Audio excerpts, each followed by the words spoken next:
আসসালামু আলাইকুম রহমতুল্লাহ। আপনারা যারা বিকাশে সেভিংস অ্যাকাউন্ট খুলতে চান তাদের জন্য আজকের এই ভিডিওটি। আমি আপনাদেরকে আজকে দেখাবো আপনারা কিভাবে বিকাশের সেভিংস অ্যাকাউন্ট খুলবেন। আপনারা সাথেই থাকুন।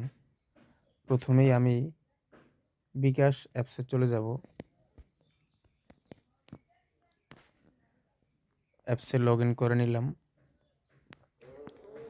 এখানে আপনারা দেখতে পাচ্ছেন এই যে সেভিংস নামে একটা অপশন আছে, এখানে ক্লিক করবেন।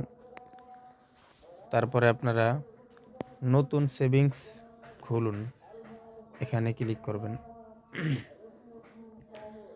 এরপর আপনারা দুইটা অপশন দেখবেন, উপরে লেখা আছে 1 নম্বরে ডিপিএস মুনাফা ভিত্তিক, এরপরে ইসলামিক ডিপিএস শরিয়া ভিত্তিক। আপনারা চাইলে যে কোনো একটা ব্যবহার করতে পারবেন, সমস্যা নেই, কিন্তু আমি ইসলামিক ডিপিএস এটা দিয়ে দেখাবো। দুটোটা একই সিস্টেম, আপনারা করতে পারবেন, একটা দেখলেই হবে। আমি ইসলামিক ডিপিএস এটা ক্লিক করলাম।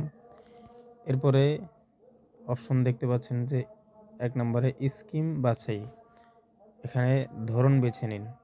আপনি কত দিনের ডিপিএস করতে চাচ্ছেন। এখানে মাসিক শো করতেছে।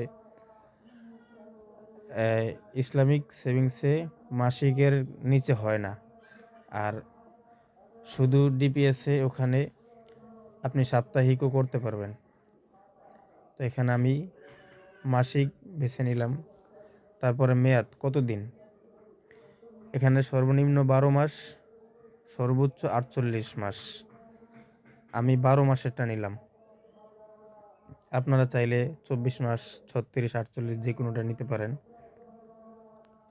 এরপরে জমার পরিমাণ, এখানে 1000 থেকে শুরু করে 10,000 পর্যন্ত আছে।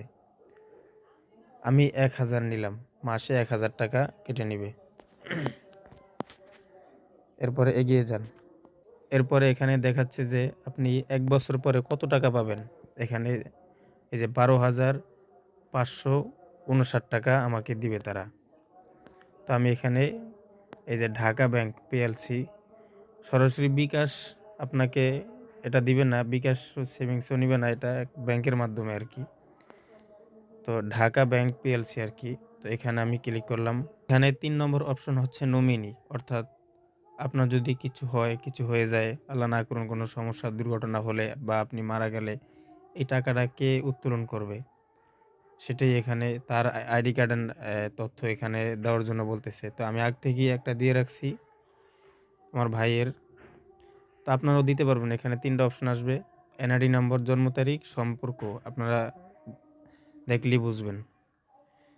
তো এরপরে আমি নমিনি দিলাম। তারপরে এখানে বিস্তারিত তথ্য দেওয়া আছে, কত টাকা জমা হবে, কত টাকা আপনি পাবেন, মোট কত। এখানে একটা তারিখ 14 তারিখ দেওয়া আছে, অর্থাৎ আজকে যেহেতু 14 তারিখ, আপনি প্রতি 14 তারিখে আপনার টাকাটা কেটে নেবে আর কি, এরকম একটা বিষয়। এরপরে আমি পরবর্তী দিলাম, এগিয়ে যান। এরপরে আমার পিন নাম্বার চাইতেছে। এরপরে সেভিংস করতে ট্যাপ করে ধরে রাখুন, নিচের এখানে আপনি চাপ দিয়ে ধরে রাখবেন। আপনার কাজ শেষ হয়ে গিয়েছে। তো আমাদের কাজ শেষ। এভাবেই আপনারা চাইলে বিকাশে সেভিংস অ্যাকাউন্ট খুলতে পারবেন।